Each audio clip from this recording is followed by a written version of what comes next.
Hey guys, how are you doing today? I hope that you're doing amazing and fantastic and wonderful. I thought that I could do some life catching up with you guys because it's been a while and I wanted to chit chat about stuff. One of the things that I wanted to chit chat about is my new obsession with journaling and planning and writing things down. I know that you guys were probably like, what in the world is this last video that Courtney just put up on her channel? And it was a decorating with me for my Hobonichi cousin. And you guys got to watch me decorate this lovely thing right here. And I don't think that I really got to show you just all of the things that I have done with this lovely thing. So I have become obsessed with just documenting my life and being able to talk about the books I'm reading, the shows I'm watching, doing journal prompts, would you appreciate a surprise party, to what's one thing that happened to you recently that you'd like to remember in 10 years. And so this is one of the things that I have steadily been doing this whole entire month. And I am so freaking proud of myself for being able to keep up with it.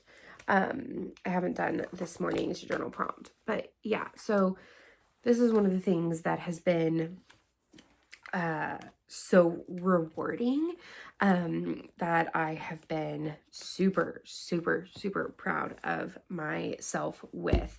Another one is reading related, but it's also sort of journaling related. I have been actually keeping up with my reading journal. So I decided that I didn't really like any of the reading journals that were out in the world, right? Because there are some things that I just don't care to write about or mark up or anything like that. And then there's some things that I do want to mark up. So I took one of my A5 just little things that I bought off of Amazon. I created my own front page and little picture of me here. And then these are the books that I have read so far in the month of January, and I'm going to share them with you. And I'm just going to share just some of the other things that I'm super stoked to hopefully finish reading this month, and then some of my hopefuls for February. So the first book I finished this year was The Little Old Lady Who Broke All the Rules. Okay, this book, it felt like, this is by Catherine Engelman Sundberg. Yes. I thought that this book was going to be a knock out of park 5-star read. I thought that this was going to set my reading on a high mark, right?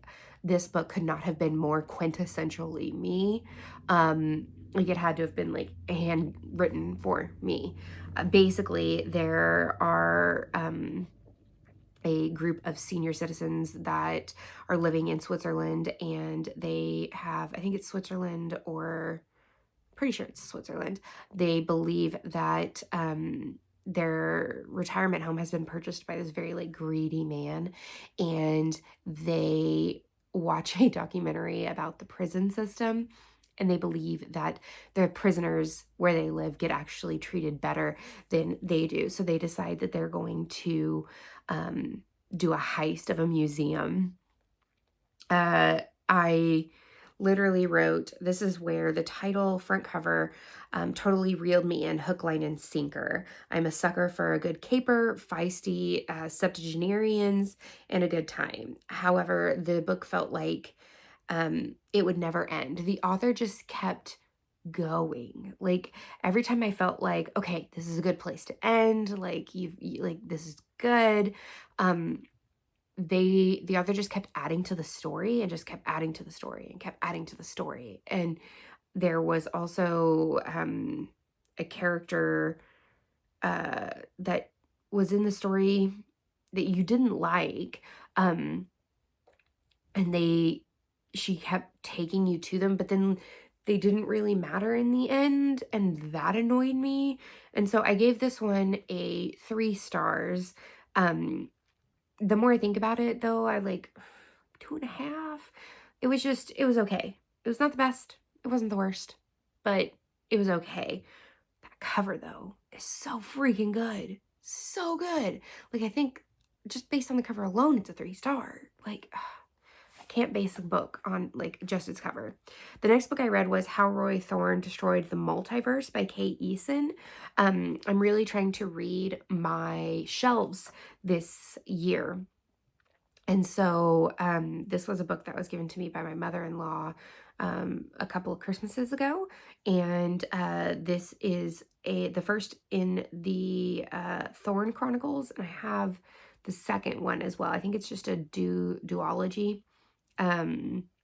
This I really, really, really was in the mood for something sci-fi, and I thought that this was going to scratch that itch, but I think that it was way more YA than I expected it to be, and I guess I wasn't in the mood for the angstiness that is teenagers. I loved the idea of sci-fi and magic sort of intertwining.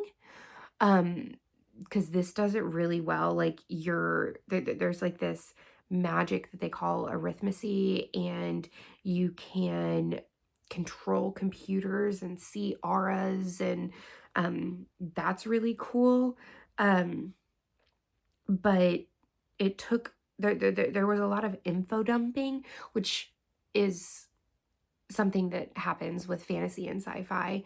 But it was a little bit too much info dumping, if you ask me.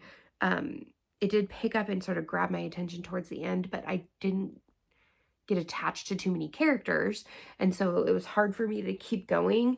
I ended up giving it a 3-star, and I thought it was okay. I do have the second book, so I'm happy that I have it, because if I want to go back into that world, I can go for it. But like, if I didn't have the second book, I probably wouldn't just dive into it. So like, that's sort of what I wrote here on this page.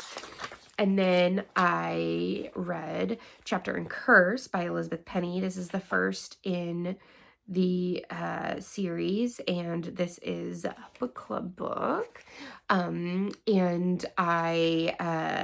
this video will come out after book club, so I will have already talked about it. But I gave this a 3 stars as well. Overall, I thought the book was good, like a good solid book in the first series of a cozy mystery. But I thought that, like, it was a little, like, the mystery itself, I called the killer really, really early. I thought that it was sort of it was given away too early. So it wasn't like a shock. I don't know. I feel like I wish that the mystery of Molly's mom, Nina, and and her family would have gone on a little bit longer, and not been told to us in book 1, because I feel like that's one of the reasons why you read a series, is like, I love mysteries within a mystery, so I really wish it would have continued on. But I'm not sure. So those are the 3 books that I've read so far. But I am almost finished with, my friend Kat and I are reading one of our favorite books, and we're annotating it as we're reading it. And then what we're going to do is we're going to mail each other our favorite books, so that as we're reading it, we can read each other's annotations about like what we thought. So I'm reading Jerry Spinelli's Stargirl. This is one of my favorite books that I read whenever I was in 7th or 8th grade, Mr. Schroeder's reading class. And this book changed, like, it made a huge impact on my life. And I haven't read it in over 20 years. And when Alex and I were in the attic over Christmas break, I found this stack of books that I thought I had lost. This is one of the original printings from 2000. And I have been annotating the absolute crap out of this book.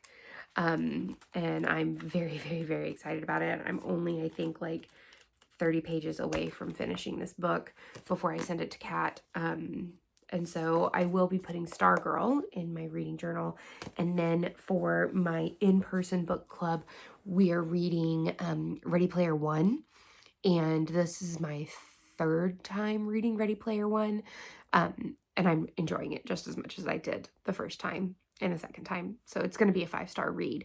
So at least I'm ending the month with 2 5-stars. And so ending it on a high, which makes me feel really good because I have been on the struggle bus with reading. And I think a 5-book reading month is is solid for me. I'm not rushing my reading this year. This year is all about just taking it slow, slowing down. One of the things that I have also been working on is my Spanish. And so I have actually been using, let me grab it. This is my learning bag. I've been using this book right here, which is Madrigal's Magic Key to Spanish, A Creative and Proven Approach. I am on lección número 5. It's very hard for me not to sound French because I took 8 years of French, so I'm really working on that. But I'm on that, but I'm taking notes in my, in this journal inside here. So like I have my notes from all of my lessons inside here. And I've been loving it so much, just being able to write things down, and I feel like I'm remembering things more. And then I'm also reading short stories in Spanish as well, which I love a lot. I'm on capítulo 4, el regreso. And what they do is they expect you to read the story, right? And then they give you the synopsis, the vocabulary, and then they give you 5 questions, comprehension questions at the end. And so I have done these ones so far, and I'm really enjoying doing this, and then I'm on like day 155, 156 of Duolingo. And I am finding that my comprehension of Spanish has gone up quite a bit. I'm still not 100% confident in myself of speaking it out loud because I get really, really embarrassed. But I feel like I'm getting there. And then my other thing that I have become obsessed with is my little traveler's notebook, which is this right here. This is a little charm pendant that Erin got me for one of my D&D characters. I have been putting like my content calendar. So for like my videos are here. And then I've got like bookish stickers. And then this is like my ideas here. And so like bookish ideas, and then like content ideas, like video ideas for my channel. Like ideas for Co's Week for July this year. And then just like questions that pop up in my head, just like any notes that I might be taking.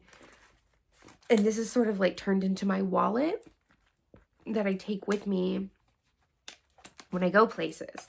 And it's been so nice and so fun. I've been really, really enjoying it. Now, as for my TBR for like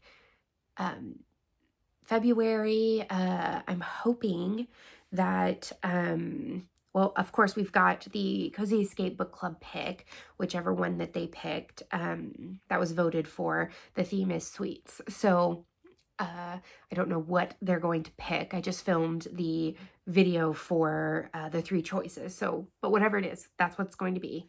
The Genre Guru Book Club is, the theme is satire. And the book that I'm bringing that I hope gets picked is The 100-Year-Old Man Who Climbed Out the Window and Disappeared by Jonas Johnson. This just sounds really, really good.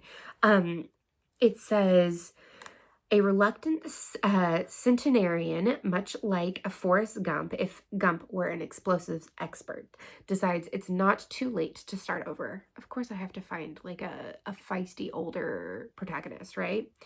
After a long and eventful life, Alan Carlson ends up in a nursing home, believing it to be his last stop. The only problem is he is still in good health, and in one day he turns 100. A big celebration is in the works, but Alan isn't really interested, and he'd like a bit more control over his vodka consumption, so he decides to escape.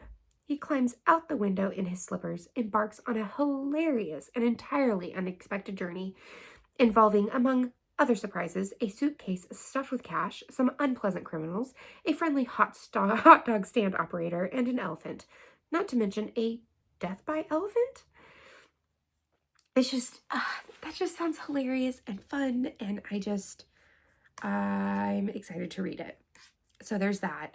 I don't know if you guys remember, but last year I binge read the first 6 in the Dungeon Crawler Carl series. Well, book 7 is now out, or not last year, but in 2023 is going to be out in February, on February 11th. And so it's called The Inevitable Run. I'm so stoked. Me, my sister, and my husband are like, we've already pre-ordered it. We will be binge reading it. And it's going to be, I think, like, it's always a gajillion hours long. I think the unabridged doesn't even say, but it's going to be, I think his last book was like over 20 hours long. So I'm really stoked for that. And then from reading my own TBR, I'm going to be picking up book 2 in the Spellman series, and it's Curse of the Spellmans, and it's just a hilarious, like, PI book. It's Meet the Spellmans, a family in which eavesdropping is a mandatory skill, locks are meant to be picked, past missteps are never forgotten, and blackmail is the preferred form of negotiation. All in the name of unconditional love. When Izzy Spellman, PI, is arrested for the 4th time in 3 months, she writes it off as a job hazard. She's been obsessively keeping surveillance on a suspicious next-door neighbor. Suspect's name, John Brown. Convinced he's up to no good, even if her parents, the management at the Spellman investigations, are not. As the second book of the wickedly hilarious series unfolds, it's clear that Izzy is still very much on the cases, her own, that of every other Spellman family member. They're funny, they're hilarious. I love that some of them are told through like interviews, others are told through like journal entries, like suspicious behavior, report number 7. Milfos and Rafos, and like the Stone and Spellman show. It's hilarious and it's fun, and I just need some lighthearted, fun, interesting reads. So yeah, that's what I've been up to. I've just been doing all the cozy things and trying to stay happy and focused on stuff. What about you? What have you been up to? I would love to know what you're reading. How you doing? Do you need a hug? I'm giving you a hug. I love you. That's the end of this chapter of Courtagonist. Please give this video a thumbs up and subscribe if you haven't already. And until next time, guys, happy reading. Bye.